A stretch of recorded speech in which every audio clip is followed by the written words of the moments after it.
ರೈತ ಏನು ಬಹಳ ಏನ್ ಕೇಳಿಲ್ಲ ಅಥವಾ ಕೇಳ್ತಾನೂ ಇಲ್ಲ, ಅಥವಾ ಏನಾದ್ರೂ ಕೊಡುದು ಇತ್ತು ಅಂತಂದ್ರೆ ಕಾರ್ಖಾನೆಗಳು ತೊಂದ್ರೆ ಇತ್ತು ಅಂದ್ರೆ ಸರ್ಕಾರ ಹಾಕ್ಬೇಕು.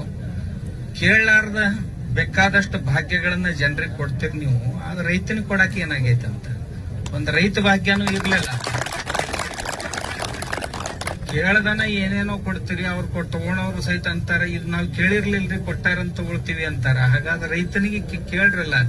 ರೈತ ದುಡಿದು ಕೇಳಕತ್ತಾನ, ಉಳ್ದವ್ರ ಹಂಗ ಹತ್ತಿರ್ಬೇಕು. ಆದ್ರೆ ರೈತ ದುಡಿದು ಕೇಳ್ತಾನ, ಅದಕ್ಕ ಅವನಿಗೆ ಒಂದು ಭಾಗ್ಯ ಕೊಡ್ರಲ್ಲ. ಯಾವ್ದಾರ ನಿಮ್ಮನ್ನ ಹಗಲು ರಾತ್ರಿ ನೆನೆಸ್ತಾರ. ಏನ್ ಕಾರ್ಖಾನೆ ಅವ್ರಿಗೆ ರೊಕ್ಕ ಕಡಿಮೆ ಬಿದ್ದಿದ್ರೆ ನೀವು ಹಾಕಿ ಕೊಡ್ರಿ, ಒಟ್ಟ ಯಾರ ಕೊಡ್ರಿ. ಅವೇನ್ ಪುಕ್ಕಟ್ ಕೇಳ್ತಾ ಇಲ್ಲ, ಭಿಕ್ಷಾ ಕೇಳ್ತಾ ಇಲ್ಲ ನಿಮ್ಮ ಹತ್ರ. ರೈತ ನಿಮ್ಮನ್ನ ದುಡಿದು ತನ್ನ ದುಡ್ದಂತ ಬಂದಂತ ಬೆಳೆಯನ್ನ ಕೇಳ್ತಾ ಇದ್ದಾನ.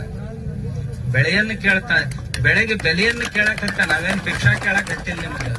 ಅದಕ್ಕ ನೀವು ಸ್ವಲ್ಪ ಗಂಭೀರವಾಗಿ ಸರ್ಕಾರದವರು ಇದನ್ನು ಪರಿಗಣಿಸಿ ಆದಷ್ಟು ಬೇಗ ಈ ಆಂದೋಲನವನ್ನು ಮುಗಿಸ್ಬೇಕು ಮತ್ತು ಬೇಗ ಕಾರ್ಖಾನೆಗಳನ್ನ ಶುರು ಮಾಡಬೇಕು. ತಡ ಆದ್ರೂ ಸಹಿತ ಮತ್ತೆ ರೈತಂದ ನೀವು 15 ದಿವಸ ತಿಂಗಳ ತಡ ಮಾಡಿದ್ರೆ ನೀರ್ ಹಾಸ್ಬೇಕಲ್ಲ, ಮತ್ತೆ ಕಟಾವಾಗಿ ಹೋಗು ಕಬ್ಬು ಮತ್ತೆ ಏನ್ ಬೆಳೆದಿತ್ತಲ್ಲ ಬೆಳೆದನ್ನು ಕಡಿಯುವಂತ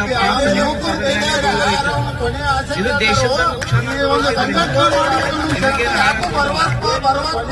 ಅದಕ್ಕೆ ದಯವಿಟ್ಟು ಆದಷ್ಟು ಬೇಗ ಸರ್ಕಾರ